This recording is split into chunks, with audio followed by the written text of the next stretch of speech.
Hello students, welcome back to our YouTube channel Hindi hiker. आज हम 11वीं कक्षा की पुस्तक आरोह भाग 1 का पाठ मियां नसीरुद्दीन पढ़ेंगे। इससे पहले हम इसका एक भाग पढ़ चुके हैं। अगर आप में से किसी ने वो वीडियो नहीं देखा तो अवश्य देखें। इस वीडियो के डिस्क्रिप्शन में भी उसका लिंक आपको दे दिया जाएगा। इससे पहले जो हमने पढ़ा उसमें लेखिका जो है वो मियां नसीरुद्दीन की दुकान पर जाती है और उनसे उनकी जो कला है, जो रोटी बनाने की जो कला है, उसके बारे में बातचीत करती है कि उन्होंने उस कला को कैसे सीखा। अब मियां नसीरुद्दीन उसके प्रश्नों का उत्तर देते हुए उसे आगे क्या बताते हैं। इससे पहले उन्होंने पूछा कि दूसरी कक्षा कैसी होती है। फिर उन्होंने बताया कि हम बर्तन धोना न सीखते, हम भट्टी बनाना न सीखते, हम भट्टी में आंच देना न सीखते, तो क्या हम सीधे सीधे नानबाई का हुनर सीख जाते। अब यहाँ लेखिका को मियां नसीरुद्दीन बता रहे हैं कि ऐसे उन्होंने अपनी कला सीखी। मियां नसीरुद्दीन हमारी और कुछ ऐसे देखा किए कि उन्हें हमसे जवाब पाना हो। फिर बड़े ही मजे अंदाज में कहा, कहने का मतलब साहिब यह है कि तालीम की तालीम भी बड़ी चीज होती है। कहने का मतलब सीखना और उसके बाद सीखने का अभ्यास करना भी सबसे बड़ी चीज होती है। केवल देखकर सीखने से काम नहीं आ जाता जब तक हम उसका अभ्यास नहीं करते। सिर हिलाया, है साहिब, माना। मियां नसीरुद्दीन जोश में आ गए। हमने न लगाया होता खोमचा तो आज क्या हम यहाँ बैठे होते। मियां को खोमचे वाले दिनों में भटकते देख हमने बात का रुख मोड़ा। आपने खानदानी नानबाई होने का जिक्र किया है, क्या यहाँ और भी नानबाई हैं। जिक्र किया मतलब वर्णन किया है। मियां ने घूरा, बहुतेरे पर खानदानी नहीं। कहता बहुत सारे हैं पर खानदानी नहीं है। सुनिए, दिमाग में चक्कर काट गई है एक बात। हमारे बुजुर्गों से बादशाह सलामत ने यूं कहा, मियां नानबाई कोई नई चीज खिला सकते हो, हुक्म कीजिए। जहां पना राजा को कहते हैं, हुक्म कीजिए। बादशाह सलामत ने फरमाया, कोई ऐसी चीज बनाओ जो न आग से पके न पानी से बने। क्या उनसे बनी ऐसी चीज? क्यों न बनती साहब, बनी। और बादशाह सलामत ने खूब खाई भी और खूब सराही भी, उसकी प्रशंसा भी की। लगा हमारा आना कुछ रंग लाया चाहता है। रंग लाया मतलब रस ला रहा है उसकी बातों में। बेसब्री से पूछा, वह पकवान क्या था? कोई खास चीज ही होगी। मियां कुछ देर सोच में खोए रहे। सोचा पकवान पर रोशनी डालने को है कि नसीरुद्दीन साहिब बड़ी रुखाई से बोले, यानी कि बेरुखी से, क्रोध में बोले, यह हम न बतावेंगे। बस आप इतना समझ लीजिए कि एक कहावत है, न कि खानदानी नानबाई कुएं में भी रोटी पका सकता है। कुएं में भी रोटी पका सकता है मतलब कितनी भी बड़ी मुसीबतें हों, जो एक्सपर्ट होता है, जिसको इन चीजों का अभ्यास होता है, वो कठिन से कठिन परिस्थितियों में भी खाना पका सकता है। कहावत जब भी गढ़ी गई हो हमारे बुजुर्गों के कर्तव्य पर पूरी उतरती है। कहने का मतलब उसके बुजुर्गों ने उस राजा को ऐसी चीज खिलाई जो भी उसकी शर्त थी उसके अनुसार, यानी कि आग में न पकी हो और पानी से भी न बनी हो, जो न पानी से बनी हो। तो ये कहावत हमारे बुजुर्गों ने पूरी की। मजा लेने के लिए टोका, कहावत यह सच्ची भी है कि? उसने कहा कि ये सच्ची कहावत भी है या झूठ बोल रहे हो। मियां ने तरेरा, और क्या झूठी है? तरेरा मतलब क्रोध में आकर बोला कि क्या यह झूठी है? आप ही बताइए, रोटी पकाने में झूठ का क्या काम? झूठ से रोटी पकेगी क्या?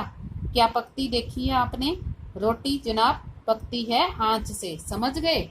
यानी कि जो रोटी है वो तो आंच पर ही पकती है। ये कहावत जो है सच्ची है। सिर हिलाना पड़ा, ठीक फरमाते हैं। इस बीच मियां ने किसी और को फिर पुकार दिया, मियां रहमत, इस वक्त किधर को? अरे यह लौंडिया ने आई रुमाली लेने। लड़की, लौंडिया लड़की, रुमाली लेने मतलब जो रुमाली रोटी होती है जो बिल्कुल पतली होती है रुमाल की तरह। शाम को मंगवा लेंगे।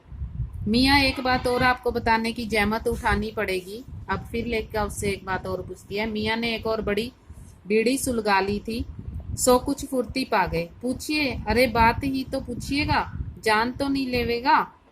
उनमें भी क्या अब क्या देर, 70 के हो चुके हैं। फिर जैसे अपने से ही कहते हैं, वालिद मरहूम तो कूच किए, 80 पर क्या मालूम हमें इतनी मोहलत मिले ना मिले। अब वो फिर अपनी एज के बारे में बात कर रहा है कि 70 साल का हो गया हूँ और जो मेरे पिता थे वो तो 80 साल के होके मरे थे। अब मुझे पता नहीं इतना समय मिलेगा या नहीं मिलेगा।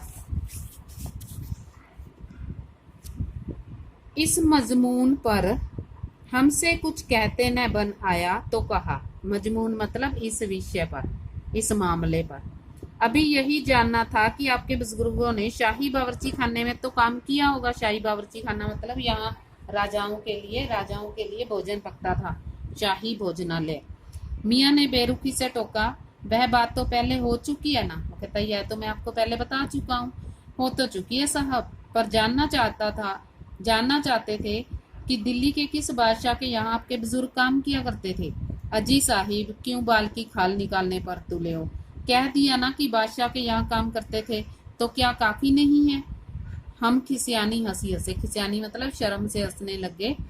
है तो काफी, पर जरा नाम लेते तो उसे वक्त से मिला लेते। वक्त से मतलब समय के साथ। वक्त से मिला लेते खूब, पर किसे मिलाते जनाब आप वक्त से?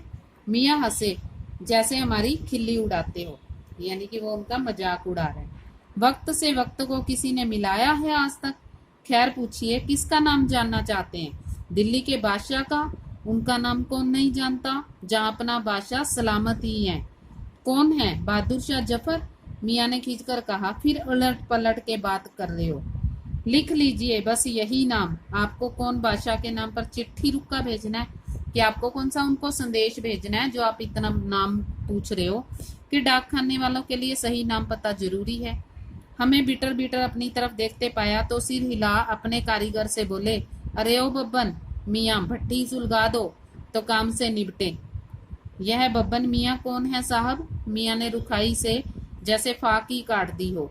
अपने कारीगर, और कौन होंगे? भी मेरा कारीगर है जो मेरे यहाँ काम करता है। मन में आया पूछ ले कि आपके बेटे बेटियां हैं, पर मियाँ नसीरुद्दीन के चेहरे पर किसी दबे हुए अंधड़ के आसार देख यह मजमून न छेड़ने का फैसला किया। यानी कि पूछना चाहते थे कि उसके बेटे बेटियां हैं या नहीं, तो उसके मुंह पर तूफान देखकर तो ये विषय उनको छोड़ना पड़ा। इतना ही कहा, ये कारीगर लोग आपकी शागिर्दी करते हैं। आपकी शागिर्दी मतलब नौकरी करते हैं, शिष्यगिरी करते हैं। खाली शागिर्दी ही नहीं साहिब, गिन के मजूरी देता हूँ। 2 रुपए मन आटे की मजूरी देता हूँ और 4 रुपए मन मैदे की मजूरी। हाँ, ज्यादातर भट्टी पर कौन सी रोटियां पका करती हैं? मियाँ को अब तक इस मजमून में कोई दिलचस्पी बाकी न रही थी। यानी कि इस विषय में अब वो बात करना पसंद नहीं करते थे।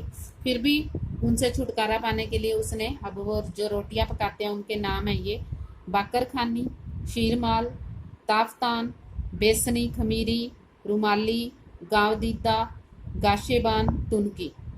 फिर तेवर चढ़ा हमें घूर कर कहा, तुनकी पापड़ से ज्यादा महीन होती है। हाँ, किसी दिन खिलाएंगे आपको।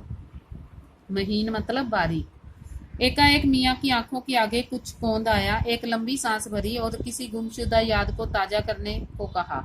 उतर गए वे जमाने और गए वे कदरदान जो पकाने खाने की कदर करना जानते थे।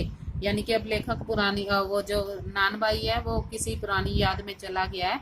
वो उनको कहता है कि कदरदान, यानी कि कदर करने वाले, आदर करने वाले खाने का वो अब कदर वैसी नहीं है, अब खाने का वैसा आदर नहीं है। मियाँ अब क्या रखा है, निकाली तंदूर से निकली और हजम, यानी कि तंदूर से निकाली और खाई और हजम हो गई।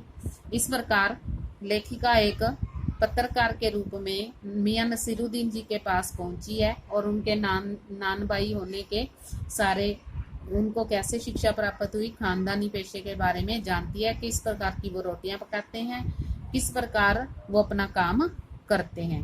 अगर आपको ये वीडियो पसंद आती है तो लाइक करें, शेयर करें, चैनल को सब्सक्राइब करें और साथ में दिए गए बेल आइकन को अवश्य दबाएं ताकि आपको अगली वीडियो की नोटिफिकेशन जल्द से जल्द मिल सके। धन्यवाद।